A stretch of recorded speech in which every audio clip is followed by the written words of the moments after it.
আল্লাহ রাসূল সাল্লাল্লাহু আলাইহি ওয়াসাল্লাম বলতেছেন, আবু বকর তুমি প্রস্তুত থাকিও, হিজরতের হুকুম আসতে পারে। কিসের হুকুম? প্রায় 6 মাস আগে বলছে। কয় মাস? 6 মাস। যখন হিজরতের হুকুম হয়েছে, গভীর রাত, আল্লাহ রাসূল সাল্লাল্লাহু আলাইহি ওয়াসাল্লাম আবু বকর সিদ্দিক রাদিয়াল্লাহু তাআলা আনহু তার ঘরের দরজায় যাইয়া একটু টোকা দিয়ে বলতেছেন, আবু বকর। কি ডাকতেছে? বলার সঙ্গে সঙ্গে ভিতর থেকে দরজা টাস করে খুলে দিয়েছে। মুহূর্তও দেরি না, মুহূর্ত। আল্লাহ রাসূল সাল্লাল্লাহু আলাইহি ওয়াসাল্লাম বলেন, আবু বকর তুমি এত তাড়াতাড়ি দরজা কিভাবে খুললা? তখন আবু বকর সিদ্দিক রাদিয়াল্লাহু তাআলা আনহু বলেন, হে আল্লাহর রাসূল, আপনি যেদিন বলছেন আবু বকর তুমি প্রস্তুত থাকিও, হিজরতের হুকুম আসতে পারে, হে আল্লাহর রাসূল, সেদিন থেকে আমি রাত্রে বিছানায় পিঠ লাগাই আর ঘুমাই না। কারণ সরদারে দোজাহান আমার বাড়ি দরজায় আসবে, আর আমি যদি ঘুমাইয়া থাকি তাহলে আল্লাহর হাবিব দাঁড়াই থেকে কষ্ট করবে, তাহলে আমি কিভাবে তার কষ্ট সহ্য করব? এই জন্যে আমি সারা রাত্র ঘুমাই নাই, এমনকি আমি ঘরের দরজার খিলও আটকাই নেই। কেন? আল্লাহ রাসূল সাল্লাল্লাহু আলাইহি ওয়াসাল্লাম যখন ডাক দেবেন আবু বকর, তখন আমি খিল খুইলা দরজা খুলতে দেরি হবে, এই জন্য দেরি না হয়, আল্লাহ রাসূলের কষ্ট হবে, এই জন্য আমি পিছনে ঠেক লাগাই দাঁড়াই রইছি, কখন এসে ডাক দেবে দরজা খুলে দেব। এর নাম হইল আদব। আর সেইভাবে তো আল্লাহ বরকত দান করছে। কথা ঠিক কিনা? আবু বকর সিদ্দিক রাদিয়াল্লাহু তাআলা আনহু, ওমর ফারুক রাদিয়াল্লাহু তাআলা আনহু, উসমান গনি রাদিয়াল্লাহু তাআলা আনহু, আলী কারামাতুল্লাহ আজহু রাদিয়াল্লাহু তাআলা আনহু, এই যে সাহাবায়ে কেরামদের কথা শুনছেন, তাবিঈনদের কথা শুনছেন, তাবিঈনদের কথা শুনছেন, এই উলামায়ে মুতাকাদ্দিমিন মুতাআখিরিন হাত্তাকাল এখন পর্যন্ত যত আল্লাহ ওয়ালাদের আল্লাহ ওলিদের ইতিহাস শুনছেন, তারা যে কোনো একজন আল্লাহর খাস বান্দার সংস্পর্শে যায় নাই? আসতে কয় গেছে না, যায় নাই? শোনেন তাদের আদব ছিল কি? আদব বোঝেন তো? নম্রতা, ভদ্রতা। আর একটা নিয়ম আছে, বেয়াদব মাহরুমে গাস্তাজ ফজলে রব। বেয়াদব কাকে বলে? যে কথা মানে না, তাকে বলে কি? বেয়াদব আল্লাহর রহমত থেকে বঞ্চিত হয়। ইমাম বুখারী রাহমাতুল্লাহি আলাইহি গালেবে গুমান, তিনি দর্শে পড়াইতেছেন, একটা ছেলে বারবার, যেটা মনে পড়তেছে বুখারী রাহমাতুল্লাহি মনে হয়, ওই দর্শের নিচ দিয়া যাইতেছে আইতেছে, কিন্তু হুজুর বারবার দাঁড়াই যাচ্ছে। কি ব্যাপার? ওই ছেলেটা ছিল একটা বিজাতির ছেলে, অন্য ধর্মের, কিন্তু সে তাকে সম্মান দেখাইতেছে, ব্যাপার কি? তখন ছাত্ররা যখন প্রশ্ন করলেন, তখন তিনি বলতেছেন যে ওই ছেলেটার বাপ থেকে আমি একটা মাসালা হল করছি, এই দিক থেকে সে আমার শিক্ষক, এই জন্য শিক্ষকের ছেলে হিসাবে আমি তাকে সম্মান করতেছি। এই জন্য তো আল্লাহ রাব্বুল আলামিন তাদেরকে এই মর্যাদা দান করছে। কথা বলেন না কেন? আব্বাজান রহমাতুল্লাহি আলাইহিকে দেখছি, সুবহানাল্লাহ, শাইখুল হাদিস আজিজুল হক সাহেব রহমাতুল্লাহি আলাইহি, তিনি বরিশাল মাহমুদিয়া মাদ্রাসা, সেখানে একটা মিটিং ছিল, সেই মিটিংয়ে তিনিও গেছিলেন। আব্বাজান রহমাতুল্লাহি আলাইহি তিনিও গেছিলেন। হুজুর যাই আগে পুচ্ছিলেন, আর আব্বাজান একটু পরে গেছিলেন। যখন আব্বাজান গেছেন, শাইখুল হাদিস হুজুর রহমাতুল্লাহি আলাইহি, তিনি তো আব্বাজানের ওস্তাদ, কথা ঠিক না? যখন শুনছেন ফজলুল করিম আসছে, হুজুর জায়গার থেকে উঠিয়া দরজার সামনে চলে গেছে, আব্বাকে অভ্যর্থনা জানাবে হুজুর। ছাত্র এখন আব্বাজান রহমাতুল্লাহি আলাইহি একেবারে লজ্জায় অস্থির। আব্বাজান বলতে, হুজুর আপনি এরকম করলে আমি শরম পাই না। তখন হুজুর বলতেছে, বাবা ফজলুল করিম, শোনো, আমরা হইলাম গোলাপ ফুল গাছ, আমরা কি? আর তুমি হইলা গোলাপ ফুল। এই গোলাপ ফুল গাছের মধ্যে কাটা ভরা না? কাটা ভরা না? আচ্ছা, গোলাপ ফুল গাছের কাছে কেউ যাইতে চায়? কিন্তু ওর এত এই আদর, ওর এত যত্ন, কারণ কি? ওই কাঁটাযুক্ত গাছ থেকে এমন এক ফুল বের করে যেই ফুলের জন্য সব পাগল, যার ঘেরানে সব মুগ্ধ। হুজুর বলতেছেন বাবা ফজলুল করিম, আমরা হলাম গোলাপ ফুল গাছ, আমাদের ভিতর থেকে তোমার মতো ফজলুল করিম একটা গোলাপ ফুল বের করতে পারছি, তাই তোমাদের কারণে আমাদের সম্মান। তা তোমাকে আমরা সম্মান আদর করবো না কেন? কি বুঝলে? ওস্তাদ ছাত্রের উপরে কেমন খুশি, কেমন খুশি। হ্যাঁ, দাদা জান রহমাতুল্লাহি আলাইহি বয়ানে শুনছি, বলতেছিলেন একদিন বয়ানের মধ্যে আমি ক্যাসেটে শুনছি যে মেয়ারা, তখন দাদা জান ওই লোকজনকে বলতে মেয়ারা, মেয়ারা শোনেন, আমি আপনার তাম দুনিয়ার মানুষের জন্য যত দোয়া করি, আমার ফজলাল করিম, আব্বাজানকে বলতেন ফজলাল করিম, আমার ফজলাল করিমের জন্য আমি তার চেয়ে বেশি দোয়া করি। বাপ সন্তানের উপরে কি আসতে কয় খুশি, ওস্তাদ বাপ পাড়াপড়শি, তাইলে আল্লাহর রহমত ওইভাবে আসবে। কথা ঠিক কিনা? এই জন্য বেয়াদব মাহরুম গাস্তাজ ফজলে রব, যে নাকি বেয়াদব হয় আল্লাহর রহমত থেকে বঞ্চিত হয়। কথা ঠিক কিনা? শোনেন, তাদের আদব ছিল কেমনে, কেমন? এই আবু বকর সিদ্দিক রাদিয়াল্লাহু তাআলা আনহুর কথা বলতেছিলাম, কেমনে কথা মানে শোনেন। কি আল্লাহ রাসূল সাল্লাল্লাহু আলাইহি ওয়াসাল্লাম বলতেছেন, আবু বকর তুমি প্রস্তুত থাকিও, হিজরতের হুকুম আসতে পারে। কিসের হুকুম? প্রায় 6 মাস আগে বলছে। কয় মাস? 6 মাস। যখন হিজরতের হুকুম হয়েছে, গভীর রাত, আল্লাহ রাসূল সাল্লাল্লাহু আলাইহি ওয়াসাল্লাম আবু বকর সিদ্দিক রাদিয়াল্লাহু তাআলা আনহু তার ঘরের দরজায় যাইয়া একটু টোকা দিয়ে বলতেছেন, আবু বকর। কি ডাকতেছে? বলার সঙ্গে সঙ্গে ভিতর থেকে দরজা টাস করে খুলে দিয়েছে। মুহূর্তও দেরি না, মুহূর্ত। আল্লাহ রাসূল সাল্লাল্লাহু আলাইহি ওয়াসাল্লাম বলেন, আবু বকর তুমি এত তাড়াতাড়ি দরজা কিভাবে খুললা? তখন আবু বকর সিদ্দিক রাদিয়াল্লাহু তাআলা আনহু বলেন, হে আল্লাহর রাসূল, আপনি যেদিন বলছেন আবু বকর তুমি প্রস্তুত থাকিও, হিজরতের হুকুম আসতে পারে, হে আল্লাহর রাসূল, সেদিন থেকে আমি রাত্রে বিছানায় পিঠ লাগাই আর ঘুমাই না। কারণ সরদারে দোজাহান আমার বাড়ি দরজায় আসবে, আর আমি যদি ঘুমাইয়া থাকি তাহলে আল্লাহর হাবিব দাঁড়াই থেকে কষ্ট করবে, তাহলে আমি কিভাবে তার কষ্ট সহ্য করব? এই জন্যে আমি সারা রাত্র ঘুমাই নাই, এমনকি আমি ঘরের দরজার খিলও আটকাই নেই। কেন? আল্লাহ রাসূল সাল্লাল্লাহু আলাইহি ওয়াসাল্লাম যখন ডাক দেবেন আবু বকর, তখন আমি খিল খুইলা দরজা খুলতে দেরি হবে, এই জন্য দেরি না হয়, আল্লাহ রাসূলের কষ্ট হবে, এই জন্য আমি পিছনে ঠেক লাগাই দাঁড়াই রইছি, কখন এসে ডাক দেবে দরজা খুলে দেব। এর নাম হইল আদব। আর সেইভাবে তো আল্লাহ বরকত দান করছে। কথা ঠিক কিনা? কথা ঠিক কিনা?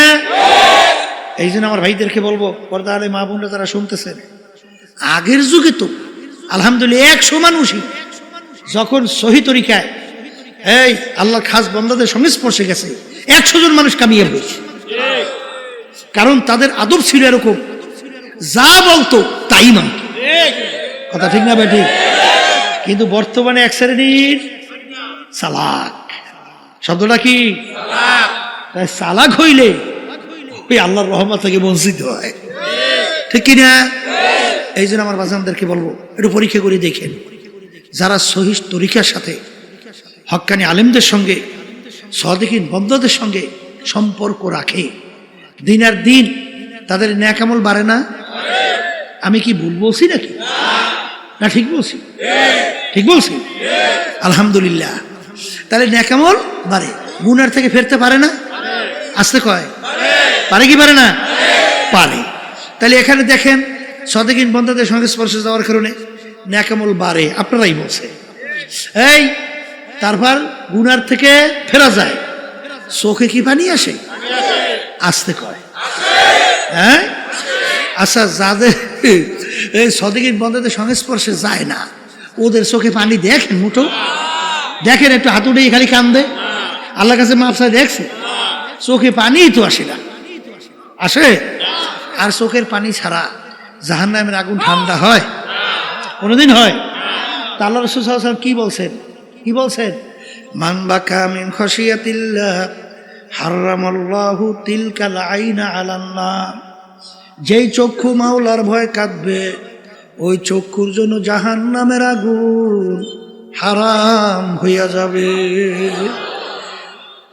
আল্লাহ রসুল বলেন, লা ইয়ালিজুন নারা মান বাকা মিন খাশিয়াতিল্লাহ হাত্তা ইয়াউদাল লাবানু ফিদ দারএ। যেই চক্ষু আমার মাওলার ভয় কাঁদবে, ওই চক্ষু জাহান্নামে দেওয়া এরকম অসম্ভব হবে। যেরকম গাভীর বান্দার থেকে দুধ দোহাইয়া ওই বান্দের ভিতরে ঢুকানো যেরকম অসম্ভব, আল্লাহর বান্দা বান্দিকে এরকম জাহান্নামে দেওয়া এরকম অসম্ভব। এই আল্লাহর বান্দারা আমি বলিনি, আল্লাহ রসুল বলছেন, আমি শুনাইতেছি। আল্লাহর হাবিব বলেন, ইবকু ইবকু ফা ইল্লাম তাবকু ফাতাবাকু। হে আমার উম্মতরা, কান্দ কান্দ, কান্না না আসলে কান্নার ভান ধরো। আল্লাহ রাব্বুল আলামিন কোরআনুল কারীমের ভিতরে বলেন, ফালিয়াদহাকু কালিলা ওয়ালিয়াবকু কাসীরা। এই আমার বান্দা বান্দিরা বেশি বেশি পরিমাণে কাঁদো, কম কম হাসো। কিয়ামতের ময়দান জাহান্নাম ফেরেশতারা ধইরা রাখতে পারে না। আল্লাহ নবী সাল্লাল্লাহু আলাইহি ওয়াসাল্লাম সিজদায় পড়ে কান্দে, হে আমার মালিক, তোমার ইজ্জতে জালালের কসম খাই আমি বলছি, আজকে যদি জাহান্নাম আমার একটা উম্মতকে খাইয়া ফেলে, আমি রাসূল তোমার বেহেশতে যাব না। আল্লাহ রাব্বুল আলামিন বলে, হাবিব গো, মাথা উঠান, এই পানি নিয়ে জাহান্নামের দিকে ছিটানি মারেন। যখন পানি নিয়ে জাহান্নামের দিকে ছিটানি মারবে, জাহান্নাম কেত কেত কইরা পিছনে দৌড় মারবে। আল্লাহ রাব্বি সাল্লাল্লাহু আলাইহি ওয়াসাল্লাম আশ্চর্য হইয়া বলবেন, রব্বুল আলামিন, এত ফেরেশতা জাহান্নামকে ধইরা রাখতে পারে না, এ কোন কুদরতি পানি, যেই পানি দেওয়ার সঙ্গে সঙ্গে জাহান্নাম কেত কেত করে পিছনের দিকে দৌড় মারলো। আল্লাহ রাব্বুল আলামিন বলে, হাবিব গো, এ কোনো কুদরতি পানি না, এ হলো আমার বান্দা বান্দি, আপনার উম্মতেরা দুনিয়া থাকা অবস্থায় যারা এই জাহান্নামের ভয়, আমার আযাব ও গজবের ভয়, দুই চোখের পানি সাইরা কাইদা আমার কাছে মাপ চাইছে, ওই চোখের পানি হলো এই পানি। এই আল্লাহর বান্দারা, পর্দা আলে মা বোনেরা, এক শ্রেণী বর্তমানে বক্তা এক ওয়াইজিন বের হইল, আরে শুধু বয়ানের ভিতরে মানুষকে হাসায়, বলেন নাউজুবিল্লাহ। বাজান কহকা হাসি অর্থাৎ বড় জোরে শব্দ করে আসলে হারাম কবিরা গুনাহ হয়। আল্লাহ নবী সাল্লাল্লাহু আলাইহি ওয়াসাল্লাম তার জীবনে একবারও জোরে উল্লেখ কইরা শব্দ কইরা কহকা হাসি জীবনে একবারও হাসেন নাই। তিনি বেশি সময় মিসকি হাসতেন, অনেক সময় একটু বেশি হাসলে বহেক সামনে দুই একটা দাঁতের মাথা দেখা যাইতো। কারণ কি, আল্লাহর হাবিবের ইতিহাস পড়লে দেখবেন, আল্লাহ হাবিব সাল্লাল্লাহু আলাইহি ওয়াসাল্লাম অনেক সময় এমনভাবে কাঁদতেন, কান্নাহু তল্লুন, মনে হয় যেন হালকা বৃষ্টি পড়তেছে। আর আলী রাদিয়াল্লাহু তাআলা আনহু, আমার মাওলার ভয়, মাওলার আযাব ও গজবের ভয়, মালিকের জাহান্নামের ভয়, কাঁদতে কাঁদতে গালের ভিতরে দাগ পড়ে গেছিল। লোকেরা বলে, আমির, দাগে ঔষধ লাগান ভালো হবে। হাল তিনি বলেন, আমার সাথীরা, কিয়ামতের ময়দানে মালিক যখন জিজ্ঞাসা করবে, ওমর কি আমল আমার কাছে নিয়ে আসছো, বলবো মালিক তোমার ভয়, তোমার জাহান্নামের ভয়। কানতে কানতে কালে দাগ পরাইয়া নিয়ে আসছি। এ কবরের যাত্রীরা, যেই মামলার তদবির নাই তার কিন্তু খালাস নাই। বাজান, দুনিয়ার কেসের ভিতরে পড়লে সেখানে যদি তদবির না করেন কেসে ভালো ফলাফল পাওয়ার আশা করা যায় না। হে কবরের যাত্রীরা, তোমার আমার সামনে আখিরাতের 5টা মামলা দাঁড় হইয়া আছে। একটা মৌতের মামলা, কবরের মামলা, মিজান পুলসিরাতের মামলা, কিয়ামতের ময়দানের মামলা। এই মামলায় যদি তদবির না করো দুনিয়া থাকো অবস্থায়, ওই মামলায় শুধু ভালো ফলাফলের আশা করা যায় না। বাজার আমার, মৌত কি ইমান সহকারে হবে না কোন অবস্থায় হবে, এই চিন্তা যারা করবে এবং মৌত ইমান সহকারে হওয়ার জন্য যারা চেষ্টা করবে, আল্লাহর ফজলও করবে, তাদের ইমান সহকারী মৌত হবে। বাজার এরকম শত শত হাজার হাজার ঘটনা বাজার বাংলাদেশের মধ্যেও আছে। আরে মৌতের পূর্ব মুহূর্তে তাদের জবান থেকে কালিমা বের হইতে আছে। আল্লাহ আমার জন্য, আমাদের সবার জন্য কবুল করে না। হাদিসের ভিতরে আসছে, মান ক্বালা লা ইলাহা ইল্লাল্লাহ ফাদাখালাল জান্নাহ। অন্য হাদিসের ভিতরে হাক্কান, যে কালিমার হক আদায় করতে পারবে এবং সেই অনুযায়ী কালিমা পাঠ করবে, সে বেহেশতের ভিতরে ঢুকবে। এ কবরের যাত্রীরা দলাদলি বুঝি না। কবরে কিন্তু কোনো দলের পরিচয় নাই, কোনো পীরের পরিচয় নাই, কোনো মুরিদের পরিচয় নাই। তুমি বড় বংশের না ছোট বংশের, শিক্ষিত না অশিক্ষিত, সুন্দর না কালো, সম্পদের বেশি মালিক না কম মালিক, তুমি কি রাস্তার ফকির না বাদশাহ, এই পরিচয় কিন্তু কবরে চলবে না। আমার বাজানদেরকে বলবো, পর্দালে মা বোনদেরকে বলবো, কবরে কিন্তু প্রশ্ন 3টা। 1 নম্বর প্রশ্ন মান রব্বুকা, 2য় নম্বর প্রশ্ন আমা দীনুকা, 3য় নম্বর প্রশ্ন আমার নাবিয়ুকা। এই 3 প্রশ্নের ভিতরে কোথায় কিন্তু আছে তুমি পীর না মুরিদ, তুমি কি চৌধুরী বংশের না তালুকদার বংশের, না তুমি সৈয়দ বংশের, আছে? তুমি কি সুন্দর না কালো, আছে? তুমি কি ধনী না গরিব, আছে? তুমি কি শিক্ষিত না অশিক্ষিত, এই পরিচয় আছে? যদি নাই থাকে, আমার বাজানদেরকে বলবো, পর্দা আলে মা বোনদেরকে বলবো, দুনিয়ায় কিন্তু আসা একই অবস্থায়, রওনাও কিন্তু করা লাগবে একই অবস্থায়। দুনিয়ার ভিতরে যখন রাজা বাদশাহ আসছে, প্রধানমন্ত্রী আসছে, ল্যাংটা অবস্থায় দুনিয়াতে আসছিল। রাস্তার ফকির সেও যখন দুনিয়াতে আসছে ল্যাংটা অবস্থায় আসছে। বাজার ভাগ্যের বিনিময়ে কেউ বা বাদশাহ, কেউ বা প্রধানমন্ত্রী, কেউ বা অমুক তমুক সমুক, আর বাজার কেউ বা রাস্তার ফকির। হে কবরের যাত্রীরা, যখন কবরে রওনা করবে, বাদশাকেও কিন্তু কাপড় 3টা দিয়েই প্যাঁচ দিবে, আর রাস্তার ফকির তাকেও কিন্তু কাপড় 3টা দিয়েই প্যাঁচ দিবে। বাজান, প্রশ্ন কবর কিন্তু একই রকমের হবে। বাদশার জন্য কবর 3.5 হাত, গরিবের জন্য কবর 3.5 হাত। ভাগ্যের বিনিময়ে দুনিয়া কেউ বাদশা, কেউ বা রাস্তার ফকির।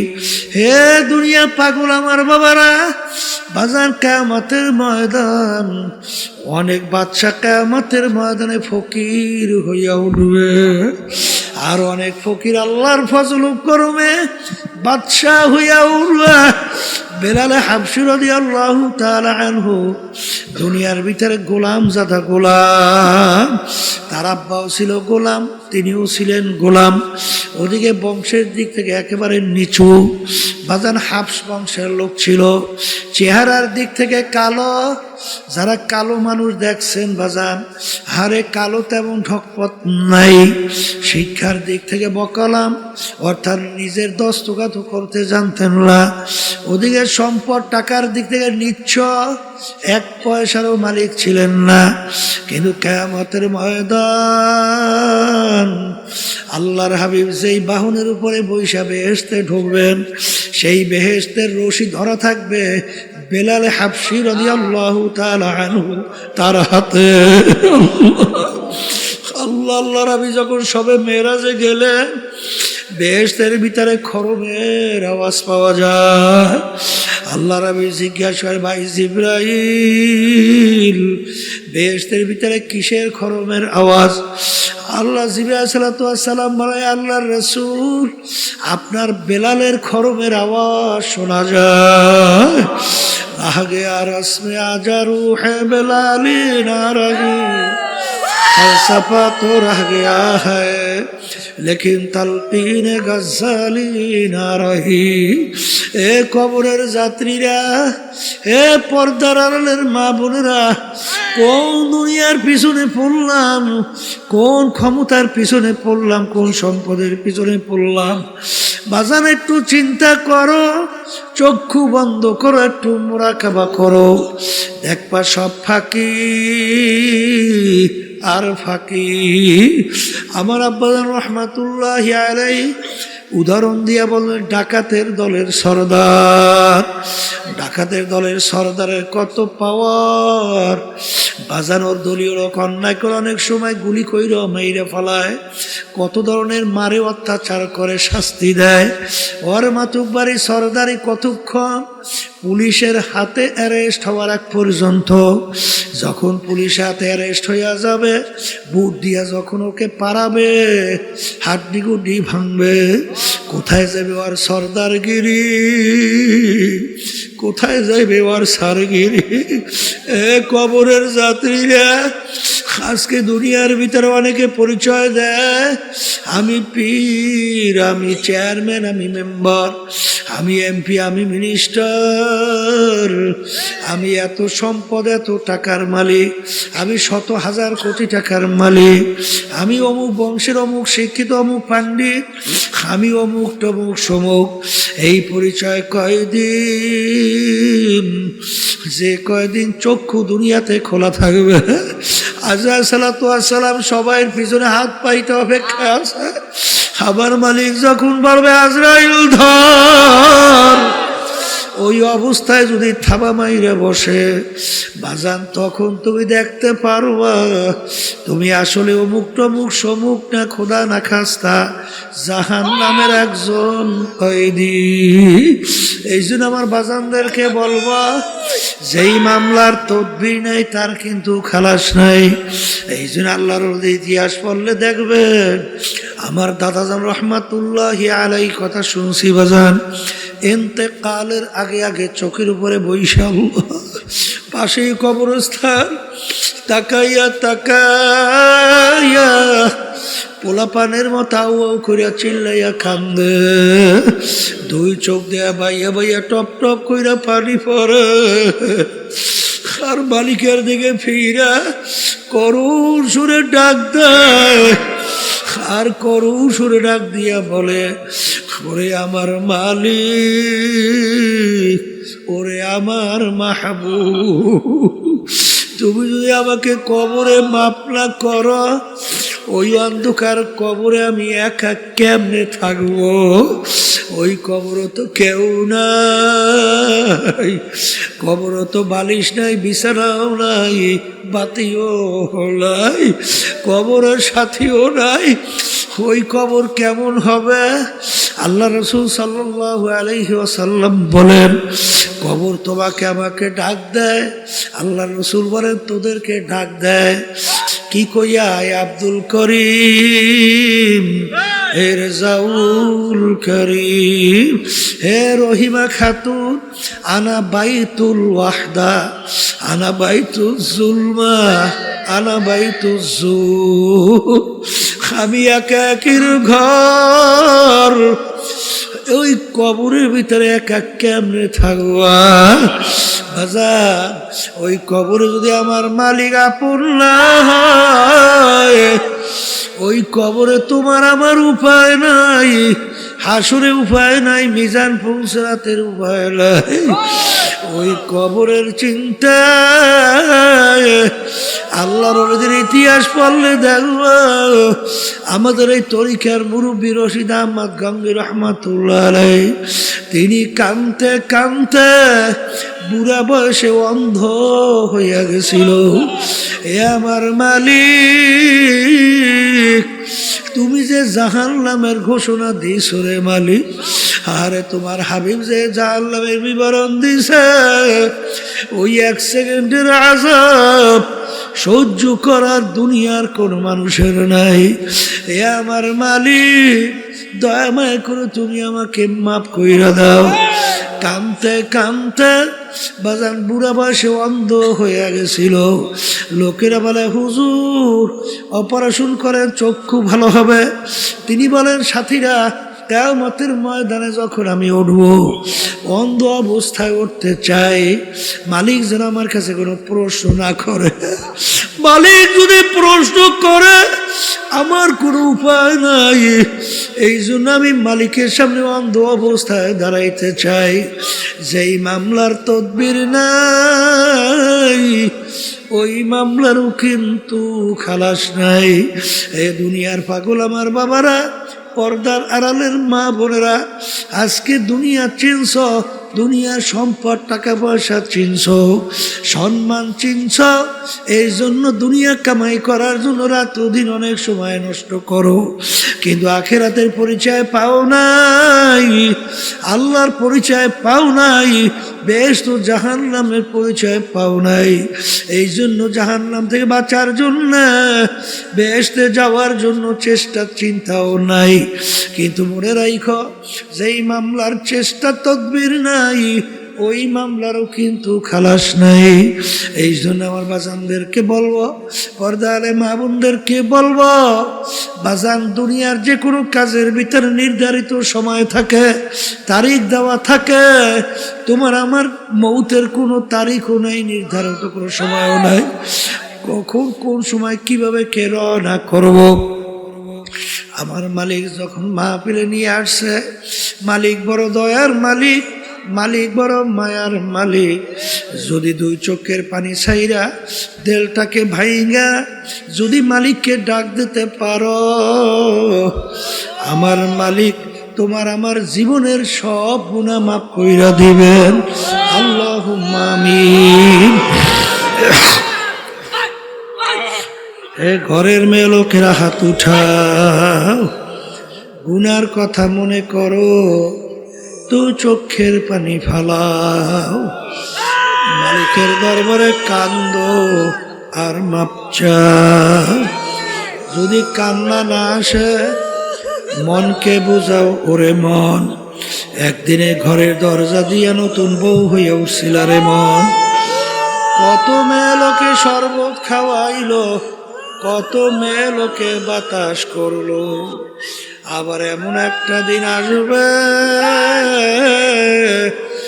এই ঘরের দরজা দিয়া মরা লাশ হইয়া বের হবা। ছেলে কানবে মামা করে, মেয়ে কানবে মামা করে, জবাব তো আর দিবানা। এ আল্লাহ, আপনি একটু মাঠের দিকে চাইয়া দেখেন, আপনার বন্দারা কিভাবে কান্দে। মালিক আমাদের ছেলেও মরে নাই, মেয়েও মরে নাই, গুনাহ করে বসছি রে, মাফ করে দেন গো মাওলা, মাফ করে দা। আল্লাহর বান্দারা জোর করিয়া কান্দে, জোর করিয়া কান্দে। সন্তান মারা গেলে চোখে পানি আসে, সন্তান নষ্ট হয়ে গেলে চোখের ভিতরে পানি আসে। তোমার আমার গুনার কারণে যে জাহান্নামের আগুন জ্বলছে, ওই জাহান্নামের আগুন চোখের পানি ছাড়া ঠান্ডা হবে না। এ আল্লাহ, যাদের উসিলায় মাহফিল হইল, চেষ্টা খাটনি সাহায্য করলো, আমরা যারা মাহফিলে উপস্থিত হইয়া গেলাম, আমাদের সবাই উপরে খাস মেহেরবানি নাজেল করেন আল্লাহ। হে আল্লাহ, আল্লাহ, আল্লাহ, বিশেষ করে আমাদের আম্মা আব্বা দাদা দাদু নানা নানু আত্মীয় স্বজন, আমাদের অনেকের স্ত্রীরা, অনেকের স্বামীরা, অনেকের ছেলে সন্তানেরা অন্ধকার কবরে শুয়ে রয়েছে। আল্লাহ দয়া করে তাদের কবরকে বেহেশতের বাগান বানাইয়া দেন আল্লাহ। তামাম দুনিয়া যত মুমিন মুমিনা তারা কবরে শুয়ে রয়েছে, সবার কবরকে বেহেশতের বাগান বানান আল্লাহ। এই মাদ্রাসাকে সহিভাবে কিয়ামত পর্যন্ত কবুল করে নেন, প্রয়োজনকে গায়েবে খাজানা দ্বারা পুরা করে দেন। সুবহান রাব্বিকা রাব্বিল ইজ্জাতি আম্মা ইয়াসিফুন ওয়া সালামুন আলাল মুরসালিন আলহামদুলিল্লাহি রাব্বিল আলামিন।